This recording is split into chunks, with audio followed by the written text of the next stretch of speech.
네, 안녕하세요. 부동산을 잘 알고 싶은 남자 김동산입니다. 자, 요즘에 날씨가 너무 덥죠? 자, 날씨 더운데 몸 관리들 잘 하시고 건강에 유의하시길 바랍니다.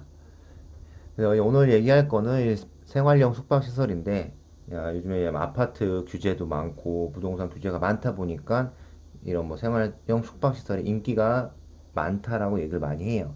많았었죠. 그래서 그거에 대해서 한번 뭐 주변에 어떤 게 유명한 생활형 숙박시설은 뭐가 있고 이런 건 어떤 거 있고 어떤 점에서 이렇게 인기가 있는지에 대해서 설명을 해볼게요.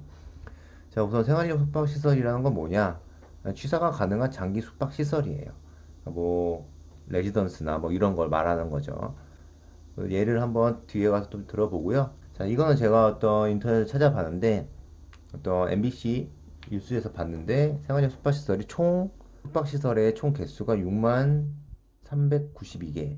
건물로 따지면 그 건물들이 3,290개가 있다고 하네요. 네, 이거 그냥 간단하게 제가 봐서 말씀을 드린 거고, 생활용 숙박시설은 거의 생숙이라는 말을 줄여서 많이 해요. 그래서 아파트와 오피스텔 사이에서 어떤 대체 상품으로 많이 얘기를 한다고 하더라고요. 그래서 대표적인 게 부산 LCT 레지던스 그리고 잠실에 있는 롯데타워 시그니아 레지던스 이거예요. 자, 여기 지금 살고 있는 사람들 많죠. 특히 뭐 시그니엘은 유튜브나 뭐 인스타 이런 SNS에 뭐 많이 올라와요. 뭐 좋은 집, 뭐 이런 식으로. 그 사람들은 다 살고 있는 거예요. 주거를 하고 있고. 그런 것들이 바로 생숙이라고 하는 거예요. 아, 저런 것도 생숙이구나. 뭐 아파트나 뭐 이런, 뭐 오피스인 줄 알았는데, 그런 것들을 대표적인 게 바로 이 두 가지가 있어요.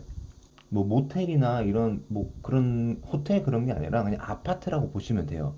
뭐 주상복합 아파트 뭐 이런 얘기 나오는 건데 구조가 똑같아요. 예, 똑같기 때문에 그러니까 이제 주거를 하고 거기서 살고 있는 거예요. 그러니까 이거는 뭐 조그만 게 아니라 거의 뭐 방 3개, 화장실 2개 뭐 이런 정도로 아파트랑 거의 구조는 비슷하다고 생각하시면 됩니다. 자, 그러면 이제 본격적으로 바로 들어가 볼게요. 자, 무슨 점이 좋은가? 자, 이 좋은 거는 어떤 투자자 입장에서 많이 접근을 하는 거예요. 자, 우선 주택에 관련 세금을 내지 않아요. 예. 왜냐하면 이게 주택수에 포함이 안 됩니다. 주택에 대한 세금, 뭐 양도세나 뭐 종합부동산세, 양도세 중과 막 이런 거에 대해서는 그거에 대해서 포함이 되지 않습니다. 예, 주택 관련 세금에 대해서는 내지 않습니다. 전입신고를 하는 순간 주택으로 되긴 되지만 그 전까지는 주택이 포함이 안 돼요. 그리고 청약 통장이랑은 상관이 없어요. 분양 받는 것도. 그리고 전매 제한이 없어요. 자, 요즘 이게 제일 큰 걸 수도 있어요. 투자하시는 분들 어떤 아파트나 이런 거 사고 전매 제한이 있죠. 하지만 이건 개인 거래가 가능하다는 거예요. 그 말은 즉슨 전매 제한이 없어요. 예, 금방 팔아도 된다는 거죠. 그만큼의 뭐 대가를 지불하고 그리고 주택 대출 규제가 없어요. 없다라고 하기보다는 그 아파트나 주택에 대한 그 일반 주택에 대한 대출 규제보다는 대출이 많이 나올 수 있다는 거예요. 그리고 위치가 좋아요. 생활용 생활용 숙박 시설은 어떻게 보면은 관광객들, 그러니까 장기 투숙을 하기 위해서는 관광객들이 많이 있는 곳에 있는 게 좋거든요. 그러니까 그런 데다 지으려다 보니까 어떤 위치적이나 어떤 이동 그런 거에서 좋은 상업 지역에 들어가요. 그렇기 때문에 주변의 위치가 상당히 좋다고 평가를 받아요.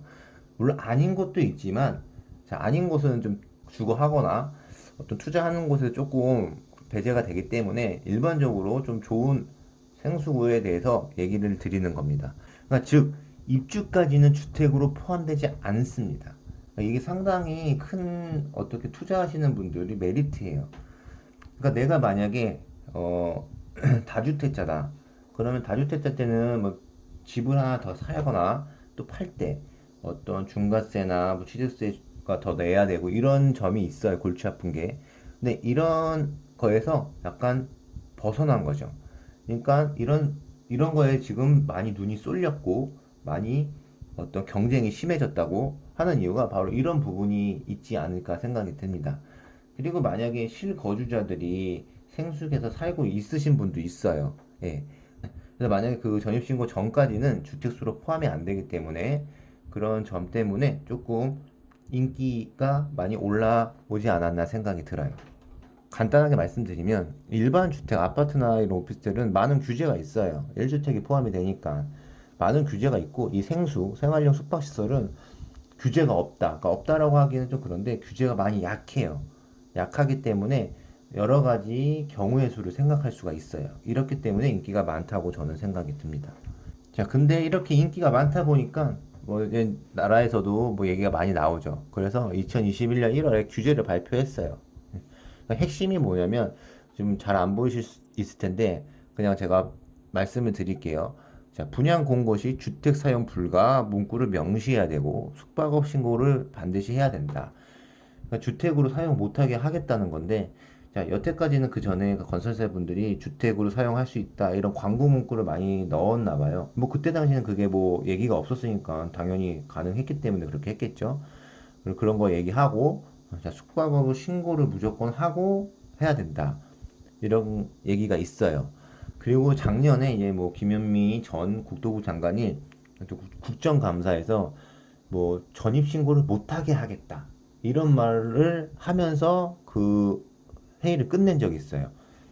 전입신고에 대한 부분에서 사람들이 엄청 의견이 분분하더라고요. 그래서 만약에 전입신고를 못하게 하겠다라고 얘기하는 의도는 뭘까요? 네. 그러니까 뭐 부동산을 많이 아시는 분들은 이거에 대해서 의미를 알겠지만 뭐 초보자분들이나 아 이거 내가 주택도 없고 이거 살고 싶은데 이게 무슨 의미지? 라고 생각하시는 분들은 그냥 간단하게 자, 전입신고를 못하게 되면은 내 집이 아닌 거예요. 주택이 아닌 거예요. 그러니까 나중에 2년이나 뭐 양도세 혜택을 받을 때 그 혜택을 못 받는 거예요. 일반 과세를 돈을 내고 해야 된다는 거죠. 여러 가지 불편사항이 있는 거예요. 전입신고를 못하면 내가 뭐 다른 집이 없는 한 불편한 사항이 너무 많은 거예요.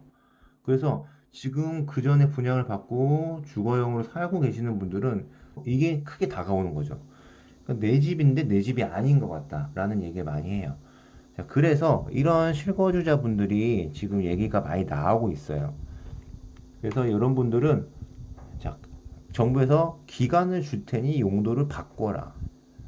그러니까 2년의 유예 기간을 줬어요. 2년 동안 안에 너 지금 이 시설을 오피스텔, 주거용 오피스텔로 용도를 바꿔라. 얘기를 하는 거예요. 주거용 오피스텔은 1주택이 주택으로 포함이 되니까 그렇게 해라. 얘기를 한 거죠. 자, 근데 주거용 오피스텔로 용도 변경하라고 했는데 왜 일반 주택으로 용도 변경을 못 하는가? 나 일반 주택으로 아파트처럼 변경하고 싶다. 근데 그건 안 되는 거죠. 왜냐면 이 생숙이라는 건물 자체가 처음부터 상업지역에 지어진 건물이에요. 뭐 아파트가 들어올 수는 없는 땅에 지어진 거기 때문에 그 일반 주택으로는 불가능합니다. 그래서 이제 주거용 오피스텔로 용도 변경을 지금 얘기를 하고 있어요. 근데 요것도 이제 그 내년에 정부가 바뀌거나 뭐 국토부 장관도 뭐 다른 사람으로 오겠죠. 그럴 때 이 법이 그때까지 2년을 유예해 줬는데 그때가 또 어떻게 될지 바뀔지 몰라요. 그래서 지금 용도 변경 할 수 있게끔 유예 기간을 준 거예요. 유예 기간을 줬는데 이거는 지금 아직 어떻게 될지 모르겠어요. 예. 또 대책이라고도 발표는 했지만 대책이 아닌 대책이라고 좀 생각이 들고 그 부분에 대해서는 조금 더 여러 가지 형태에 있어서 좀 봐야 될 것 같고요. 그리고 기존의 생활 숙박 시설이 지금 이 주거용 오피스 용도 변경을 어떻게 하고 있고 이것도 뭐 지자체마다 또 그 건물 건설사마다 관리단마다 좀 다르게 가는 방향이 있다고 해요. 그래서 만약에 내가 실거주로 살고 싶다. 예, 이 생숙에 실거주로 살고 싶다. 위치도 좋고 나는 뭐 대단지 살기 싫다. 이런 분들은 관리단이나 이런 부분한테 문의를 해야 돼요. 이거 용도 변경 이렇게 논의되고 있는데 어떤 식으로 진행이 될 건지에 대해서 충분히 알아보시고 나서 들어가셔야 돼요. 예, 이거는 좀 유의해야 될 부분이니까 한번 참고해 주시고요. 자, 생숙에 투자하실 분들은 자, 이거를 해야 되냐 말아야 되냐 얘기를 하는데 저도 이제 이거를 보면서 뭐 인터넷도 찾아보고 다른 분들과 얘기해 봤는데 그러니까 뭐 신규 지금 새로 분양하는 것들을 이제 그런 뭐 주거용으로 못 쓴다 뭐 숙박시설 그거를 등록해야 된다는 공고 그거에 대한 규제를 바로 적용이 되기 때문에 신규 분양하는 거는 조금 그 전보다는 조금 많이 좀 유의를 하셔야 된다고 얘기를 하더라고요. 그리고 제가 이걸 투자해도 돼요. 자, 희소성이 있어서 더 올라갈 거예요. 막 이런 얘기를 드리기는 어려워요. 그러니까 요것도 실거주자냐, 내가 무주택자냐, 다주택자냐, 이 상황마다 다 달라요. 자, 만약에 내가 다주택자예요. 자, 주택으로 포함이 안 돼요. 근데 나중에 용도 변경을 해야 돼요. 그럼 주택으로 포함이 되죠? 그러면 어떤 얼마만큼의 내가 손해가 있고 얼마만큼 이득이 있고 찾아봐야 돼요. 그리고 대출 문제에 대해서 생각을 해야 되고요. 뭐 예를 들어서 내가 사업하고 있어요. 사업하고 내가 사업자용으로 대출을 받으려면은 요거 투자해도 상관없겠죠. 예, 그런 쪽으로 내가 사업을 하고 있거나 뭐 다주택자이거나 여러 가지 내 상황에 따라 다르기 때문에 뭐 투자하세요. 투자하면 오를 거예요. 뭐 실거주 하면 좋을 거예요. 뭐 이런 얘기는 솔직히 드리기가 어려워요.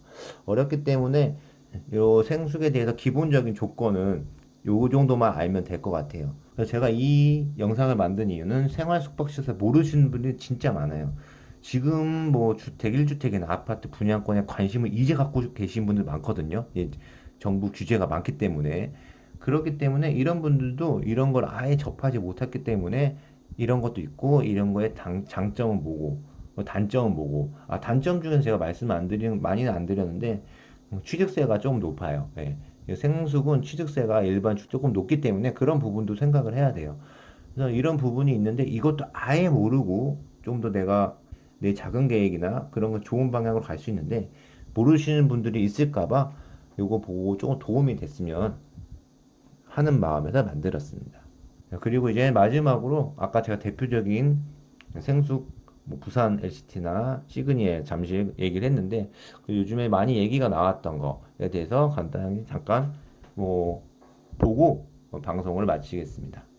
자, 우선 가장 많이 얘기가 나왔던 거, 그러니까 얘기가 많이 나왔던 거는 자, 많이 인기가 많았던 거에 대해서 얘기를 할 건데 우선 첫 번째로 별내역 아이파크 스위트.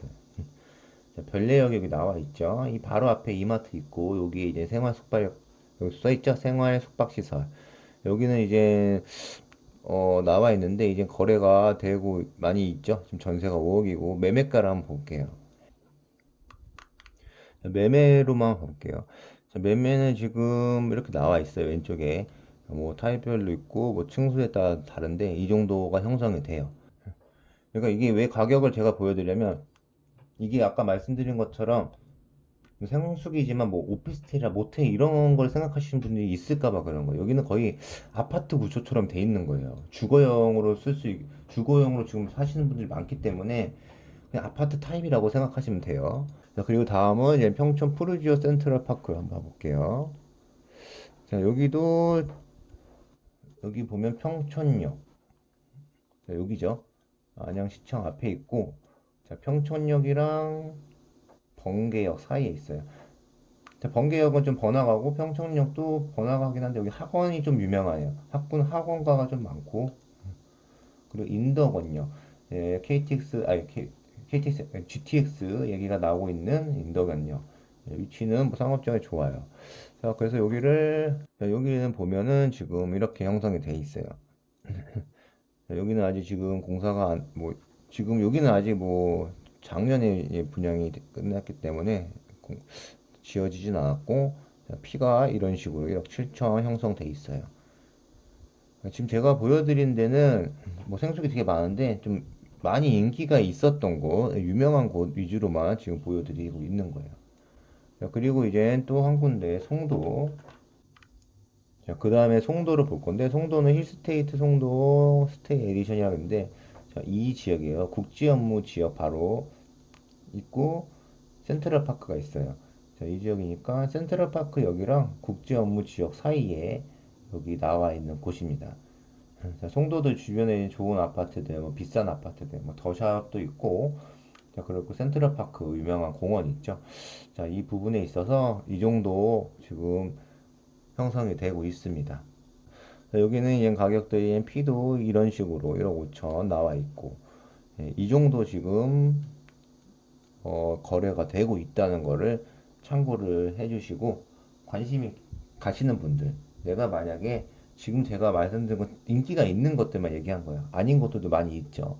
그래서 내가 이런 장점이나 단점을 좀 봐서 지금 내 입장에서 어느 것들이 조금 좋은 건지 한번 방향을 한번 잡아 보시는 것도 좋을 것 같습니다. 네, 지금까지 부동산을 잘 알고 싶은 남자 김동산이었습니다. 자, 즐거움하셨다면 구독, 좋아요 부탁드려요.